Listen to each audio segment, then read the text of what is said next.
Amalapuram rural మండలంలో కార్తీక మాసం సందర్భంగా శివాలయాల్లో భక్తి శ్రద్ధలతో పలు ప్రత్యేక పూజా కార్యక్రమాలు నిర్వహించారు.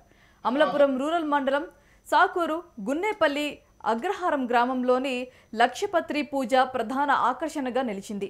ఈ కార్యక్రమాన్ని AP corporator association H195 Konaseema జిల్లా అధ్యక్షుడు శీలం నరసింహశెట్టి ఆధ్వర్యంలో గ్రామ ప్రజలు క్షేమార్థం చేపట్టారు.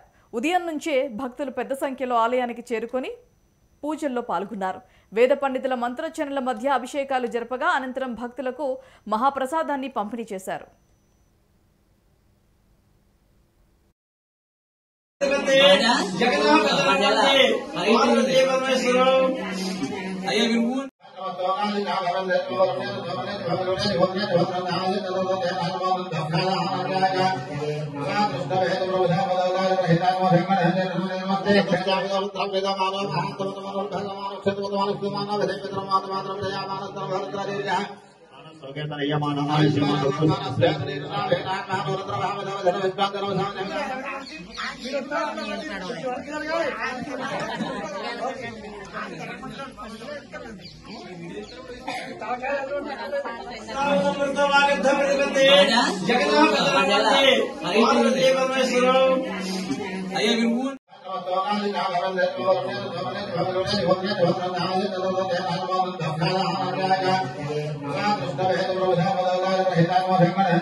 అభిషేకం జరిగింది.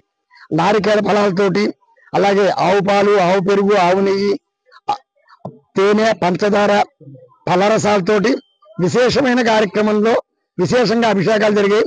పాలతో అభిషేకం చేయడం వల్ల ఏమిటి అంటే పరమేశ్వరుడు ఆనందపడి సర్వసౌఖ్యాలు ఇస్తాడని చెప్పి ఆగమ శాస్త్రం చెప్తోందండి. అలాగే పెరుగుతో అభిషేకం చేయడం వల్ల ఏమిటి అంటే ఆవు పెరుగుతో చేయడం వల్ల దధ్యాన్న బలం అన్నాడు, యశస్సు బలాన్ని ఇస్తాటండి. అలాగే ఆవు నెయ్యితో చేయడం వల్ల ఏంటంటే ఆజ్యం గోఆజ్యం మా జ్ఞానమాప్నోతి అని చెప్పి శాస్త్రం చెప్తోంది. అంటే జ్ఞానాన్ని ప్రసాదిస్తాటండి ఆవు నెయ్యితో అభిషేకం చేయడం వల్ల. అలాగే తేనెతో అభిషేకం చేయడం వలన సమస్త కార్యాలు దిగ్విజయంగా నెరవేరుతాయని చెప్పి ఆగమ శాస్త్రం చెప్తోందండి. శర్కర అంటే పంచదార, ఐదోది శర్కర దుఃఖనాశనం. అటువంటి పంచదారతో చేయడం వల్ల సమస్త దుఃఖాలు కూడా తొలగిపోతాయని చెప్పి ఆగమ శాస్త్రం చెప్తోందండి. ఇక్షురసేన ఆమ్రరసేన ఫలరసేన అని చెప్పి ఉందండి. ఇక్షుర రసం అంటే చెరుకు రసం, అలాగే ఇతరత్ర పళ్ళ రసాలతోటి అభిషేకం చేయడం వల్ల ఏంటంటే సమస్త వ్యాధి నాశనం జరుగుతుందని చెప్పి ఆగమ శాస్త్రం చెప్తోందండి. స్వామివారికి ఈరోజు పంచామృతాలతోటి విశేషంగా అభిషేకం జరిగింది. నారికేళ ఫలాలతోటి, అలాగే ఆవు పాలు, ఆవు పెరుగు, ఆవు నెయ్యి,